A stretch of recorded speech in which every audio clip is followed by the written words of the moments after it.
Hello, எல்லாருக்கும் வணக்கம் sir. இது மரகதம். நான் ஆண்டு வரலையும் மன்னிக்கவும் 2 ஆண்டுகளாக நம்ம விஜயகுமார் சாரோட பயணிச்சுக்கிட்டு இருக்கேன். நான் துவாக்குள்ள திருமண தகவல் மையம் வச்சிருக்கிறேன்.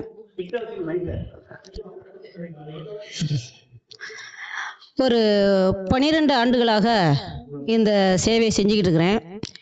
இதில் எப்படின்னா, ஜோதிடம் பார்க்கறது, திருமண தகவல் மையம் சம்பந்தமாக அனைத்து வேலைகளும் அனைத்து மதத்தினருக்கும் பார்த்துக்கிட்டு இருக்கேன். இன்னொன்று சிறப்பு என்னன்னா, நான் அதிகமாக ஒரு 40 வயதுக்கு மேலே உள்ள ஆண்களுக்கும் பெண்களுக்கும் நிறைய திருமணம் செய்து வச்சிருக்கேன்.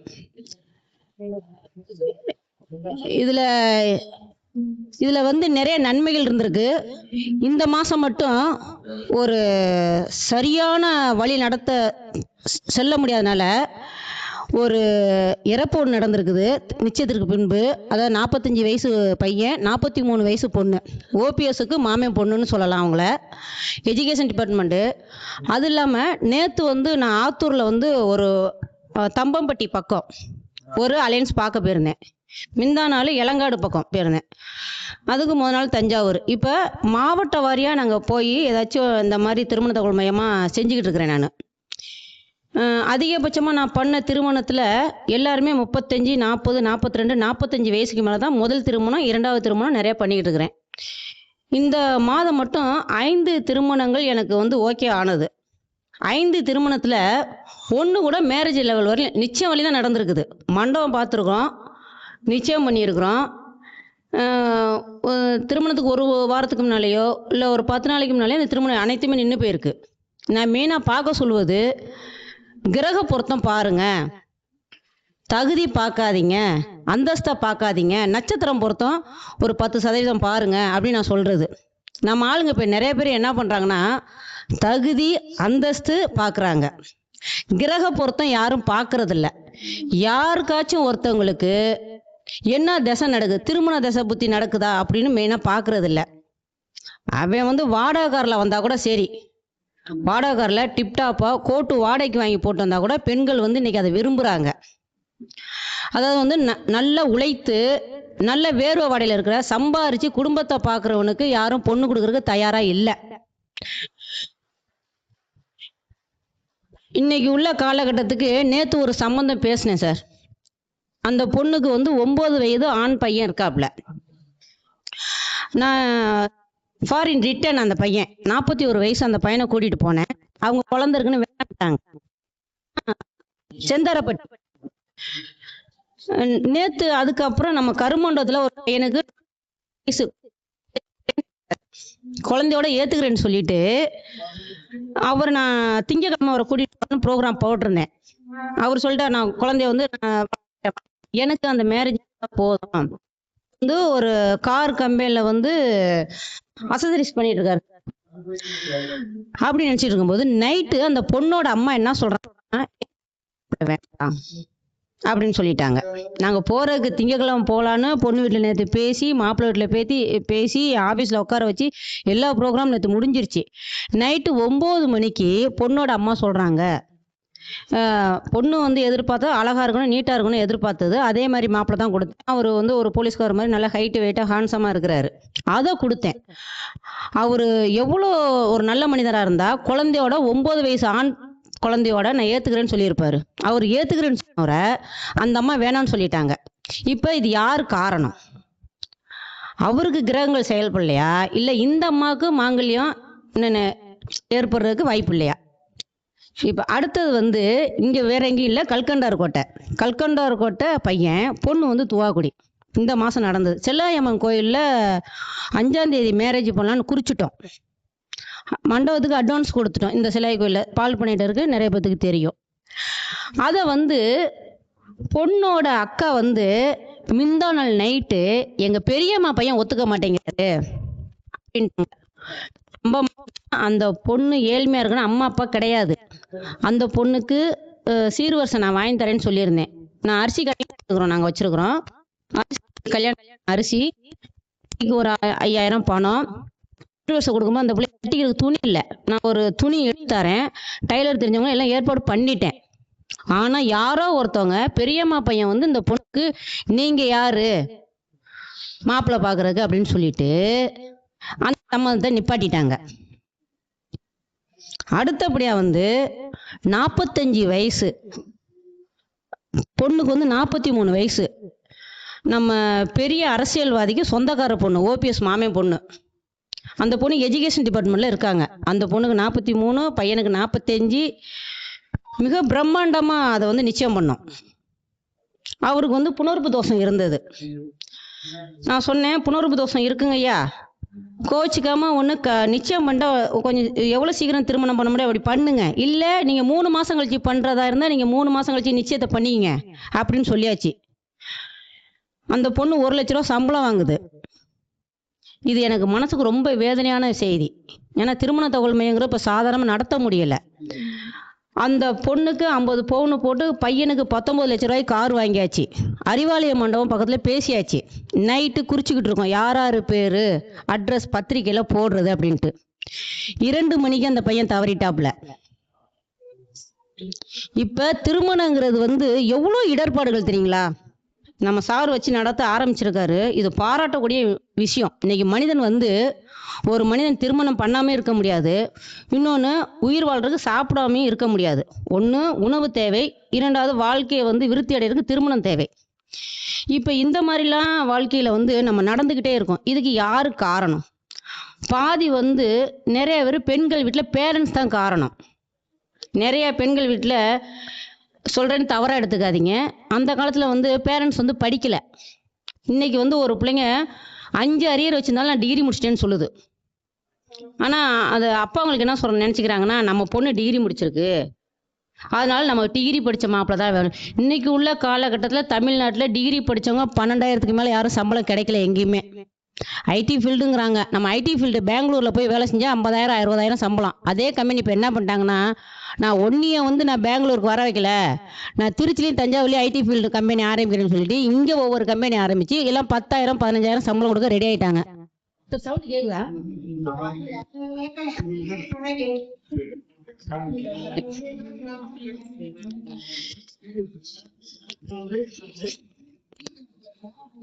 கேக்குதுங்களா? Okay sir, okay sir. இன்னொன்று அடுத்தபடியாக முந்தா நாள் சாயங்காலம் ஒரு இன்சிடென்ட் நடந்தது என்னுடைய அலுவலகத்தில். 4 நாளாக ஒரு மாப்பிள்ளையோட அம்மா வல்லவங்க எனக்கு பொண்ணு கண்டிப்பாக எனக்கு வேணும் அப்படின்னு சொல்லி ஆஃபீஸில் வந்து காலையில் உட்காந்து காரை போட்டு வந்து உட்காந்துருவாங்க. அந்த பையன் வந்து ஸ்டூடியோ வச்சுருக்காப்புல.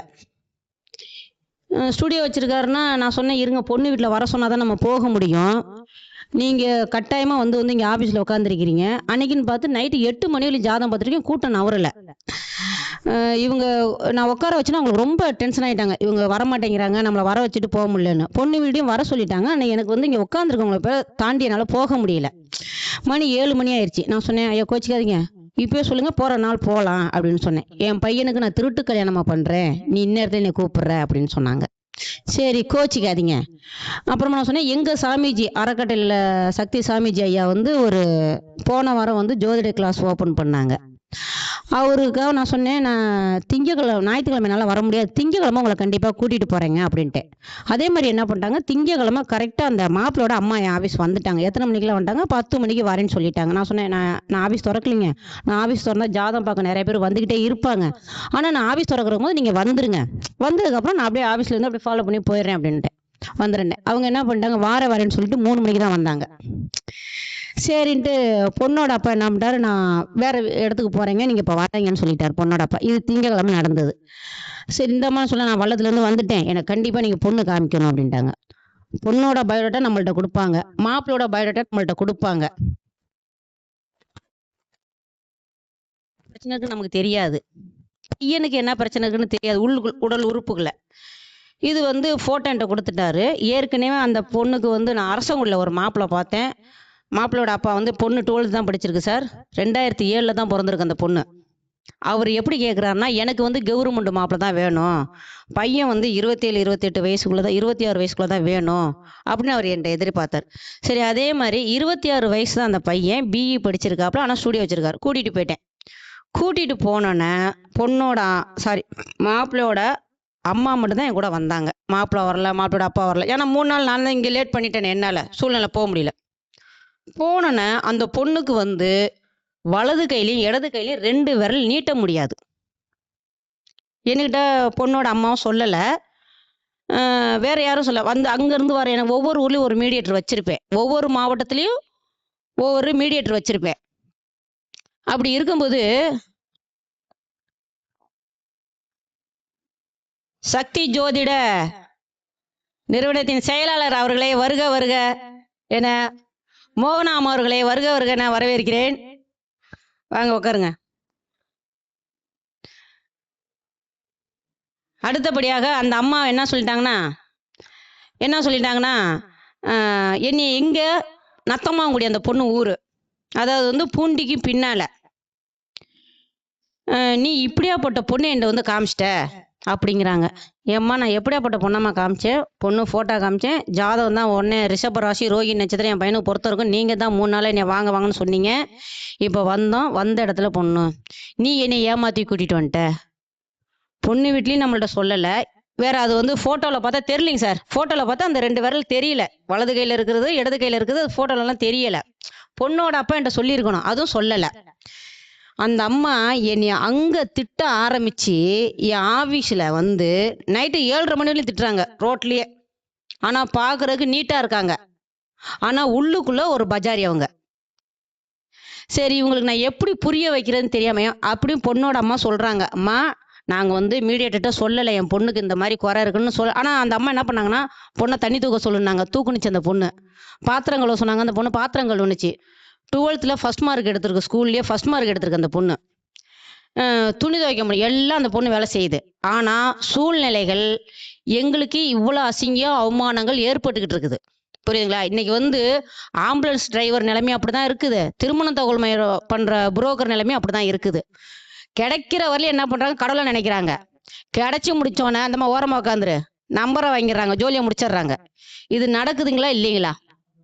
நிறைய இடத்துல நடந்துக்கிட்டு இருக்குது.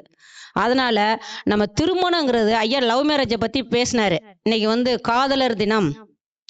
இன்னைக்கு 100க்கு 99% காதல்லாம் என்னென்ன தெரியாம பண்ணிக்கிட்டு இருக்காங்க. காதல்லாம் என்னென்ன தெரியல. அது வந்து நம்ம ஆளுங்க சொல்லுவாங்க, 3ஆம் பாகம் கொஞ்சம் வீரியம் இருந்துச்சுன்னா தைரியமா செய்யும், 5, 7 தொடர்பு இருந்து திருமணம் செய்யலாம், லவ் மேரேஜ் பண்ணலாம் அப்படின்னு சொல்றாங்க. லவ் மேரேஜுக்கு அப்புறம் என்னென்ன இடர்பாடுகள் இருக்குங்கிறது யாருமே யோசிக்கல. ஒரு பொண்ணு லவ் மேரேஜ் பண்ணிட்டா அவங்க குடும்பத்துல கீழே இருக்கவங்க அனைத்து பேரும் பாதிக்கப்படுறாங்க. ஏன்னா அதுக்கப்புறம் ஒரு தங்கச்சிங்களை வந்து திருமணம் செய்யறதுக்கு அந்த பொண்ணு மாதிரி இந்த பொண்ணு ஓடி போயிருதோ. இவர் என்ன வளர்த்தாரு, சமூகத்துல அவங்களுக்கு என்னென்ன பேர் தெரியுங்களா வருது. சரி இதெல்லாம் தாண்டி ஒரு கல்யாணத்தையே பண்றோம், எல்லாமே கிரகங்கள்லாம் பார்த்து கல்யாணத்தெல்லாம் பண்ணி முடிச்சுட்டு, கல்யாணம் பண்ணதுக்கு அப்புறம் யாரும் நல்லா இருக்கமா இல்ல. கல்யாணத்துக்கு அப்புறம் என்ன பண்றோம்னா, அவங்களுக்கு ஃபர்ஸ்ட் குழந்தை பிறக்குதான்னு ஃபர்ஸ்ட் பாக்குறாங்க. குழந்தை பிறக்கலையா, அது சூப்பரான நம்ம ஆளுங்க பேர் வச்சிடறாங்க, மலடின்னு ஒரு பேர் வச்சிடறாங்க. ஆனா கடவுளுக்கு தான் தெரியும் இவங்களுக்கு வந்து மறுபிறவி இல்ல, குழந்தை இல்லாதவங்களுக்கு மறுபிறவி இல்ல அப்படிங்கிறது கடவுளுக்கு தெரியும். ஆனா இன்னைக்கு சமூகத்துல வாழ்றவங்களுக்கு அது தெரியல. அந்த பொண்ணு போகும்போது யாரும் ஏத்தாப்புல போகாதீங்க அப்படின்னு சொல்லிடுறாங்க. உண்மைங்களா பொய்ங்களாயா? அப்படியே குழந்தை பிறந்துட்டு ஒரு கணவர் இறந்துட்டாங்க அப்படின்னு சொன்னோம்னா அவங்களுக்கு ஒரு பேர் வச்சிடறாங்க. இது மாதிரி திருமணத்தை வச்சு நம்ம நிறைய பேசலாம், நிறைய சொல்லிக்கிட்டே இருக்கலாம். ஆனா இன்னைக்கு திருமணங்கிறது நம்ம என்ன சொல்றேன்னா, நான் ஒரு தடவை இல்லை, நான் பல மீட்டிங்ல சொல்லுவேன், கிரக பொருத்தம் கரெக்டா பாருங்க, கிரகத்துக்கு தகுந்த மாதிரி திருமணமும் செய்யுங்க. என்னைக்குமே தகுதி அந்தஸ்தா பார்க்காதீங்க. தகுதிங்கிறது வந்து ஓரளவுக்கு அந்த பையன் வந்து நம்ம வந்து வார பொண்ணை வச்சு சரணோக்குவானா, குடும்பத்தை நல்லா பார்ப்பாங்களா, அதை மட்டும் பாருங்க. அதை மட்டும் பார்க்காம அவன் வந்து காரில் வரானா, ஐடி ஃபீல்டில் வேலை செய்கிறானா, 1,00,000 ரூபா சம்பளம் வாங்குறான்னு மட்டும் பார்க்குறோம். ஆனால் அதே ஐடி ஃபீல்டில் வேலை செய்கிற பையன் வந்து ஒரு குழந்தைய வளர்க்க முடியலை. ஏன் தெரியுங்களா? அந்த ஒரு குழந்தைய வளர்க்குறதுக்கு ஒரு ஆயா வச்சுக்கிறாங்க. அந்த காலத்துல விவசாயம் வேலை பார்த்தேன், 10 பிள்ளைய பெற்று 10 பிள்ளைய வளர்த்துட்டாங்க. ஆனா விவசாயம் இப்போ ரொம்ப கீழே இறங்கி போயிட்டு இருக்கு. நான் ஏன் விவசாயத்தை பத்தி சொல்ல வரேன்னா, இன்னைக்கு 50 ஏக்கர் வச்சிருந்தாலும் சரி, 10 ஏக்கர் வச்சிருந்தாலும் உழைப்பாளிக்கு யாரும் பொண்ணு தர ரெடியா இல்லை. இங்க இருக்கவங்க நிறைய பேர் பிள்ளைகளை பெற்றவங்க தான் நிறைய பேர் இருக்கிறீங்க. எல்லாமே ஏஜ்டு பேசினா தான் இருக்கிறீங்க. ஆனா உங்களுக்கு இது அனுபவம் இருக்கும். இன்னைக்கு யாராச்சும் தமிழ்நாட்டுல விவசாயக்காரனுக்கு பொண்ணு தாரேன்னு சொல்றாங்க, ஒருத்தன் கை தூக்குங்க பாப்போம். ஒருத்தவங்க கை தூக்குங்க. ஆனா அந்த விவசாயி 10 பிள்ளைய பெத்து வளர்த்தான். உண்மைங்களா பொய்யுங்களா? இன்னைக்கு ஐடி ஃபீல்ட 2 லட்ச ரூபா சம்பளம் வாங்குறீங்க. ஒரு புள்ளைய வளர்க்கறதுக்கு ஆயா தேவைப்படுது. இவங்க 2 பேருமே போவாங்க. நான் சென்னையில ஒரு ஆபீஸ் இருக்கு சார் எனக்கு புரட்சிவாக்கத்துல. அங்க ஒரு மேட்ரிமோனி வச்சிருக்கேன். மாசத்துல ஒரு 5 நாள் அங்க போயிருவேன். இன்னொரு விஷயம் என்னன்னா, ஒரு கம்பெனி சர்வேரை எடுத்தோம்னா ஒரு கம்பெனில 800 1000 பிள்ளைங்க வளர்ச்சுன்னா 800 பிள்ளைங்க டைவர்ஸ்ல நிக்குது. என்ன காரணம்? தகுதி அந்தஸ்து தான். நம்ம மெயினா பார்க்கிறது இந்த ஜோதிடத்துல இருந்தாலும் சரி, ஜோதிடத்துலயும் இன்னும் பல இடர்பாடுகளை சந்திச்சிட்டு இருக்காங்க. ஜோதிடருங்கிறது பொறுமை, நிதானம் எல்லாமே வேணும். நம்ம ஜோதிடருங்கிறது அது இல்லை. என்னைக்கு ஒரு ஜோதிடர் மணியை மெயினா பார்க்க ஆரம்பிச்சுட்டாங்களோ அப்பையில இருந்து ஜோதிடருக்குள்ளே ஒற்றுமை இல்லாம போயிருச்சு. அதனால யாரு வந்தாலும் தயவு செய்து ஜோதிடர் அனைவரும் கிரக பொருத்தத்தை பார்த்து திருமணத்தை அமைச்சு கொடுக்கிறது ரொம்ப நல்லா இருக்கும். வாய்ப்பளித்த அனைவருக்கும் நன்றி, வணக்கம்.